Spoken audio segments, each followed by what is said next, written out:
Assalamualaikum warahmatullahi wabarakatuh. Yang saya hormati Bapak Ade Priyata selaku dosen Sistem Penunjang Keputusan. Perkenalkan, kita dari kelompok 1 dengan saya sendiri Ahmad Zulfikar Fauzi dan rekan-rekan saya Rin Megawati, Emas Rido, Juwita Lusiati. Mohon izin Bapak Ade Priyatna untuk kita mulai presentasi. Baik, sebelum kita memasuki pembahasan inti, jadi sebelum seperti kita mengenal seseorang, jadi kita harus mengenal dulu apa itu SPK. Ya. SPK adalah singkatan. Nah, kepanjangan dari SPK adalah Sistem Penunjang Keputusan, merupakan sistem yang dirancang untuk membantu para pengambil keputusan dalam mengatasi masalah kompleks dengan menyediakan informasi data analisis yang relevan.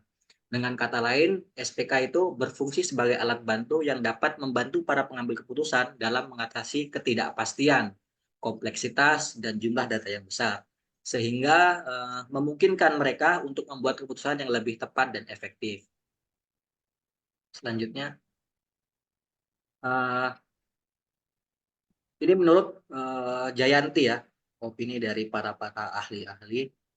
Menurut Jayanti, pada tahun 2014 silam, sistem penunjang keputusan adalah sistem informasi interaktif yang menyediakan informasi, permodelan, dan memanipulasi data. Sistem itu digunakan untuk membantu pengambil keputusan dalam situasi yang semi terstruktur dan situasi yang tidak terstruktur, di mana tak seorang pun tahu secara pasti bagaimana keputusan seharusnya dibuat. Nah, selanjutnya tidak hanya dari Jayanti pada 2014 silam, kita mengambil rujukan para ahli 2005 yang lalu, jadi ya. Jadi sekitar 2018 tahun yang lalu. Nah, ini menurut Turban ya.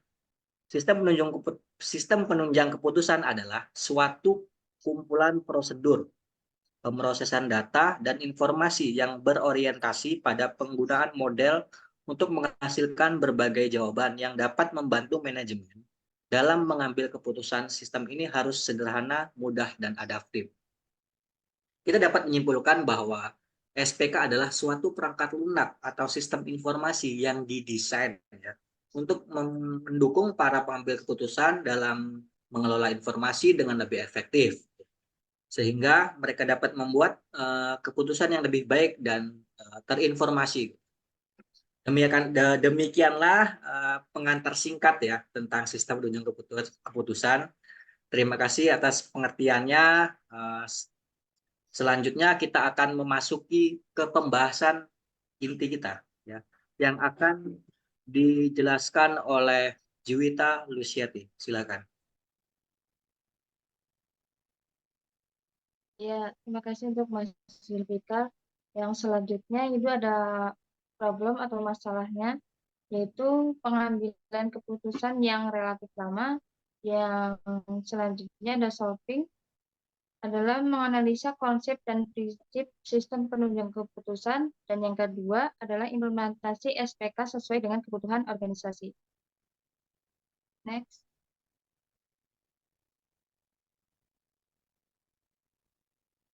Di sini ada komponen utama sistem penunjang keputusan atau SPK. Yang pertama ada database, yaitu mengelola dan menyimpan data yang diperlukan dalam proses pembuatan data yang diperlukan. Selanjutnya ada model base, mengelola dan menyimpan model yang digunakan dalam proses pembuatan keputusan seperti metode analisis dan algoritma. Dan yang terakhir ada user interface, yaitu menyediakan antarmuka antara pengguna dan sistem pendukung keputusan, memungkinkan pengguna untuk berinteraksi dengan sistem dan mengetahui hasil keputusan yang dihasilkan. Di samping ini adalah gambaran dari komponen utama dalam SPK.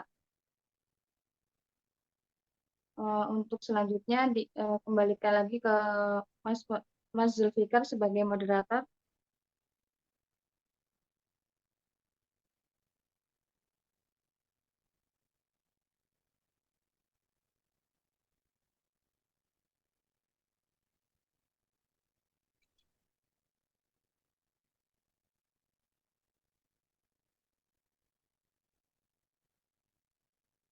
Terima kasih Juwita Luciati atas penjelasannya. Selanjutnya tentang komponen utama SPK akan dijelaskan oleh jenis-jenis SPK ya. Akan dijelaskan oleh Mas Rido. Silakan.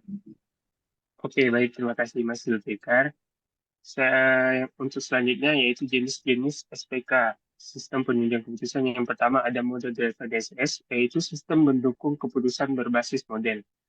Yang kedua ada rule-based DSS, yaitu sistem pendukung keputusan berbasis aturan. Yang ketiga ada knowledge-driven DSS, yaitu sistem pendukung keputusan berbasis pengetahuan. Dan yang keempat, data-driven DSS, yaitu sistem pendukung keputusan berbasis data. Yang kelima, weight-based DSS, yaitu sistem pendukung keputusan berbasis weight. Dan yang keenam, interactive DSS, yaitu sistem pendukung keputusan interaktif. Yang ketujuh, ada geographic information system, yaitu sistem pendukung keputusan geografis. Dan yang kedelapan, distribusi DSS, yaitu sistem pendukung keputusan terdistribusi. Baik, selanjutnya. Terus selanjutnya yaitu ada manfaat SPK. Yang pertama, memperluas kemampuan pengambilan keputusan dalam memproses data atau informasi bagi organisasi. Yang kedua, membantu pengambilan keputusan. Dan yang ketiga, menghasilkan solusi dengan lebih cepat. Dan yang keempat, dapat menjadi stimulan pengambilan keputusan untuk memahami permasalahannya. Oke, baik. Terima kasih. Saya kembalikan kepada moderator, Mas Zulfikar. Silakan. Terima kasih Mas Rido. Untuk selanjutnya akan dijelaskan oleh Rin Megawati. Silakan. Baik, terima kasih kepada Saudara Zulfikar. Untuk selanjutnya, saya akan menjelaskan terkait tantangan dan hambatan implementasi sistem penunjang keputusan. Yang pertama, keterbatasan data yang tersedia. Kedua, biaya implementasi dan operasional. Selanjutnya, resistensi terhadap teknologi baru. Dan yang terakhir, keamanan dan privasi informasi. Selanjutnya, rekomendasi penerapan dan pengembangan sistem penunjang keputusan. Adapun itu kita melibatkan terkait pelibatan pemangku kepentingan dan pelatihan dan pendidikan user.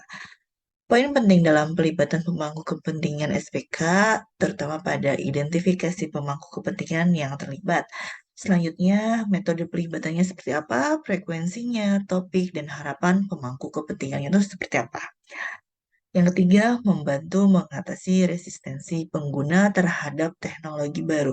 Maksudnya kan kita sebagai orang baru mendapatkan sesuatu yang baru kayak masih awam gitu. Selanjutnya, yang terakhir, membantu mengatasi keterbatasan terkait sumber daya manusianya. Adapun pelatihan dan pendidikan user, melalui pelatihan dan pendidikan, para pengambil keputusan dapat memahami cara menggunakan SPK tersebut ya, untuk menemukan solusi bagi berbagai masalah. Selanjutnya, saya kembalikan kepada Saudara Zulfikar. Terima kasih atas penjelasannya. Ya, tadi itu penjelasan kita ya tentang SPK, sistem penunjang keputusan. Terima kasih atas perhatiannya dan saya sangat berharap bahwa presentasi ini akan memberikan pemahaman yang lebih baik tentang peran serta manfaat dari sistem penunjang keputusan. Dan saya juga berharap ada kritik dan sarannya dari Bapak Adi Priyatna. Saya akhiri presentasi pada malam hari ini.